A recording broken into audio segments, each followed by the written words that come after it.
There's two ways to generate power.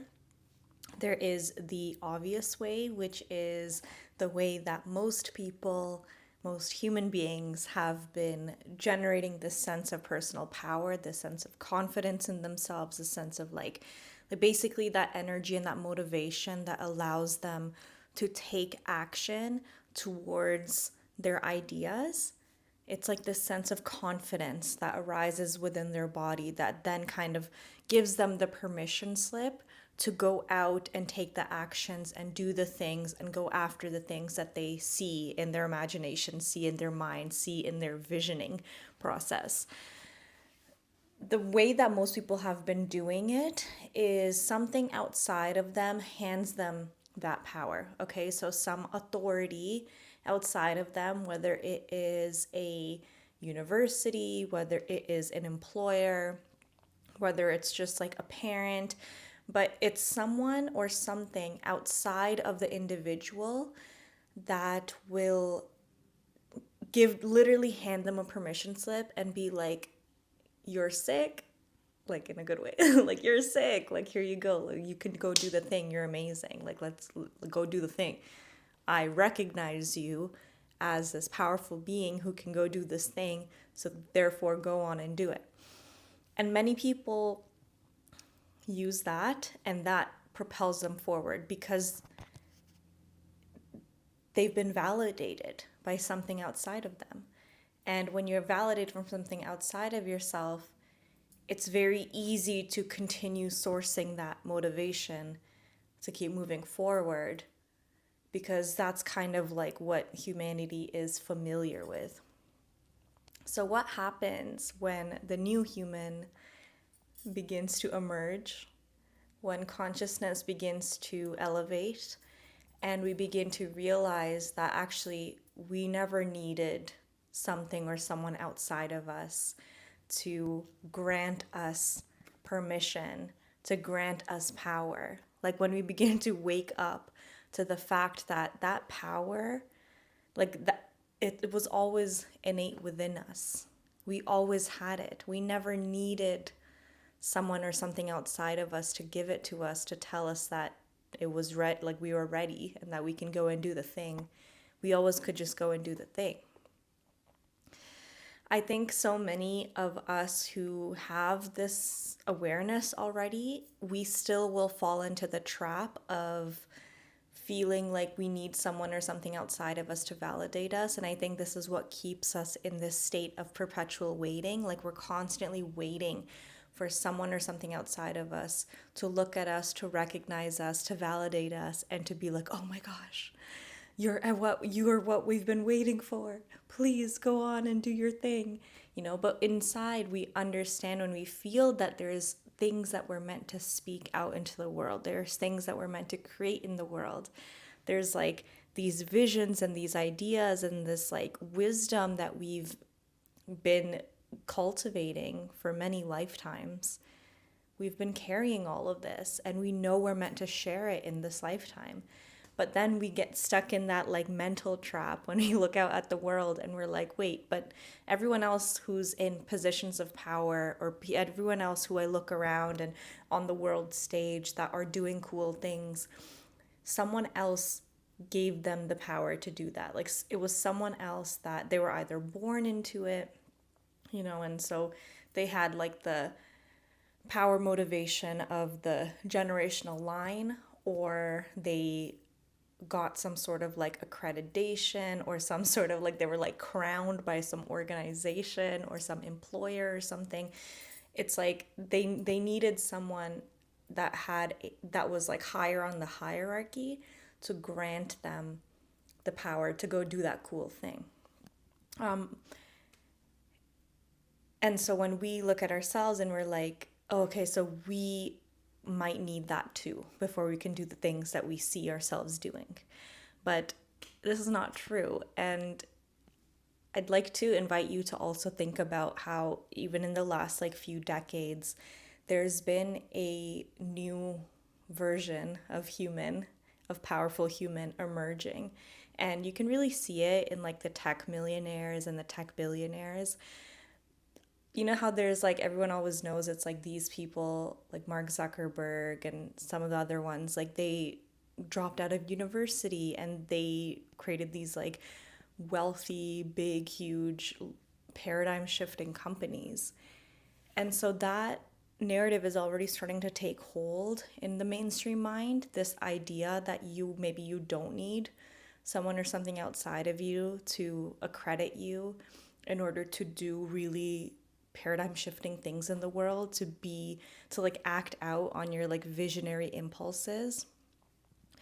But I think when we think of those people, we're like, okay, but they're like tech people, you know, and like they're like coders, and there's a very specific imagery associated with those people, and which many of us don't relate to. I mean, I kind of related to it, and I think that's why I did computer science as a degree when I was picking my major for university after high school. I like felt that energetic resonance with these tech millionaires, tech billionaires, etc. These people who were like creating these beautiful, amazing realities for themselves without going down that like beaten path. You know, they were trailblazing and doing their own thing, and they weren't relying on the hierarchy structure that was existing. They kind of just transcended all of that and then just did their own thing. I think there was a energetic resonance that I felt in that, which allowed me to like study computer science. And computer science, by the way, is a very trippy field to learn in. Like it is, I mean, I'm not going to get into that right now, but I think that when you're studying computer science, you're kind of starting to study the mechanics of reality and the mechanics of information. And that's very trippy. So there's energetic resonance there too. But all that to say, it's like at the same time, it's like I studied computer science, but then I kind of fell out of the field because I was looking around me at my peers and I just didn't resonate with anyone. And I felt a lot more like earth based and spiritual. And then after 2020, my like I became more awake and more aware, and a lot of the things that I'm talking about right now began to land in my system.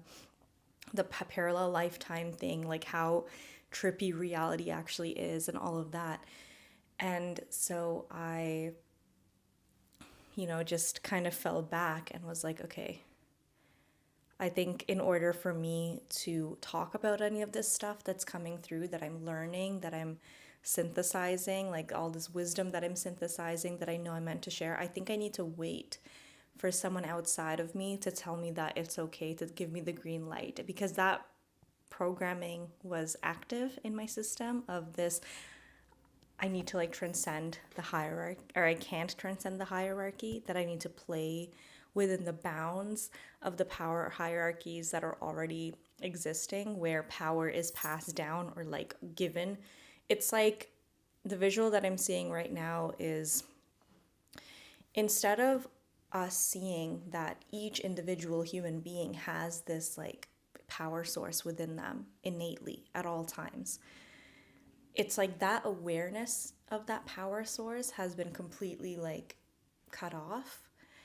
And instead, we've been taught to relate to power kind of as if it was like one source flame that is now passed down. You know, it was like one source flame that someone or something was like cultivated somewhere, and that's the only source flame. And now in order to access the power of that source flame, you need to like be connected to this like lineage or line, and you need to like have that source flame passed down to you. So this is what the new human is completely transcending, this like fake concept, this fake like story or narrative about power. It's not, power is not something that someone grants you. Although that is the way that humanity has been functioning over the past few millennia, it's not true. It can be true if you really believe it, like, because you can get into a state, which many of us are, where you completely feel cut off. It's almost like you don't even know that that power is there. You can't even feel it. So it can feel true, but ultimately it is not the truth. Like ultimately the truth is that you have this power innate within you. And it might take some time now to practice feeling it. A lot of this is solar plexus work. I'm currently in the process of just allowing myself to feel that power within my body and practice holding it, because I feel like even me, myself, and my body, my ancestral line, we've been so cut off from this sense that we have personal power through like collective trauma and colonization trauma and like all this other stuff. Getting disconnected from our spiritual traditions, earth-based traditions. And so now in 2025, I'm in this body and I know that I have this power, but it can still feel very hard to like fully embody, and bring up. But I'm practicing it. And the way that I'm practicing it is I'm literally just like, one way that I really can connect to this sense of power is using the concept of certainty. Like certainty is so stable, so strong. And I'm allowing myself to essentially feel certain in myself. I'm not putting certainty into anything outside of me, any truths or anything like that. I'm just putting the certainty on myself, and I'm practicing holding the feeling of what that feels like. Surprisingly, it is easier, I found, to like when I'm lying down, it's really easy to feel it. But then if I'm like upright, it becomes harder to like hold onto. But I'm just going to be setting like a daily practice thing every day of just embodying the sense of power, which again, like I'm connecting to via the concept of certainty, because that helps me kind of like ground it and understand it. But I'm going to also like allow it to expand beyond the sensation of what I think is certainty.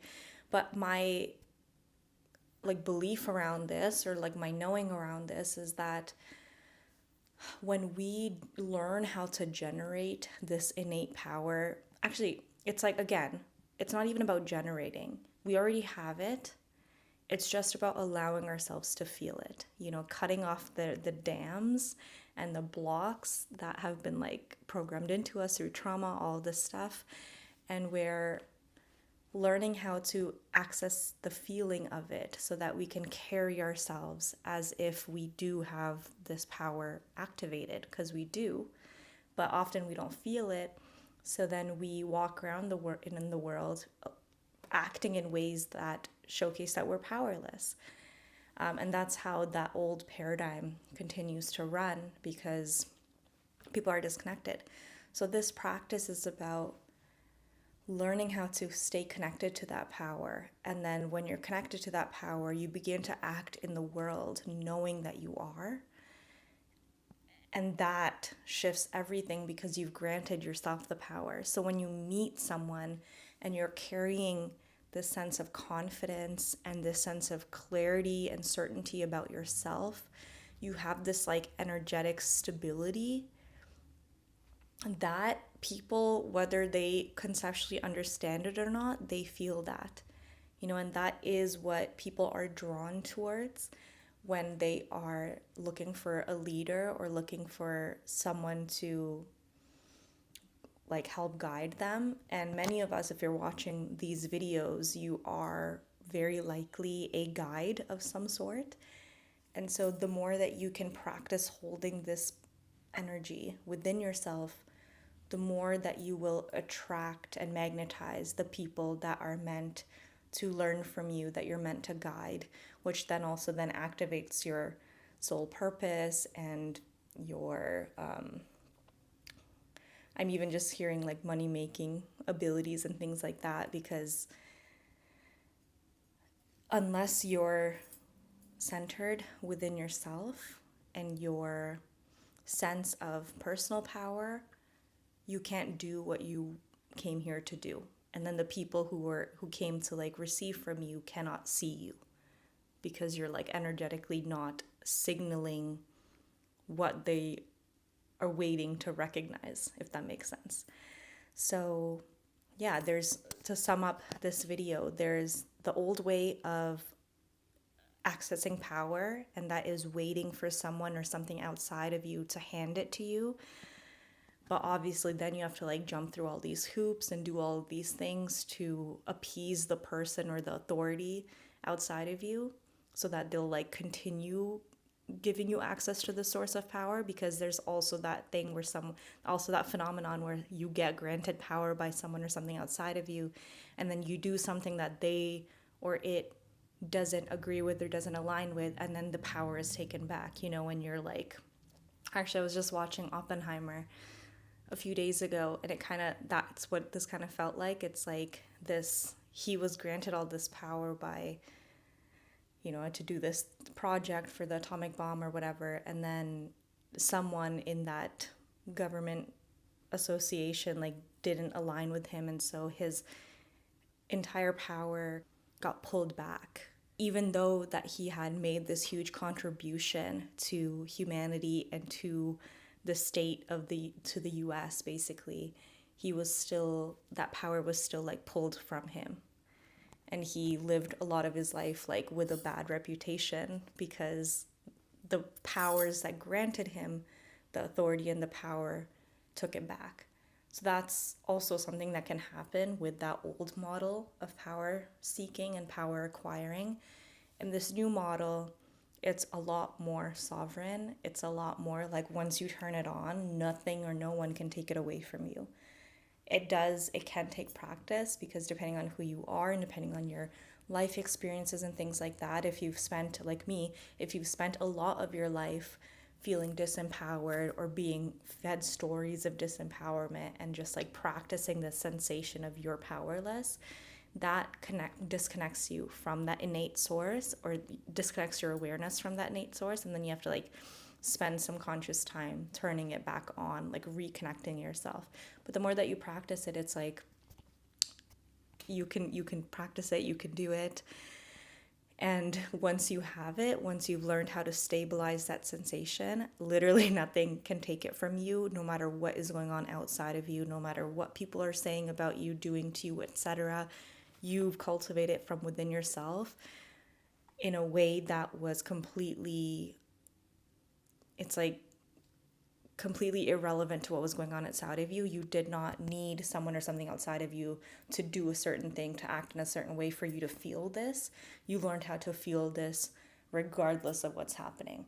And when you do that, then anything can happen in the external reality, but you can continue to feel this sense of power, which then allows you to act in the world in a way that really aligns with your highest self, in a way that enables a sense of grounded leadership, but a grounded leadership that is also like connected to extremely higher levels of wisdom. Like you get to be that pillar bringing the heavens down into the earth. So that's what I'll leave us with in this video. Thank you so much for watching. Thank you for being here, and I'll see you soon. Bye. Oh, by the way, my name is pronounced Arij. I just felt like I needed to share that. Okay, bye.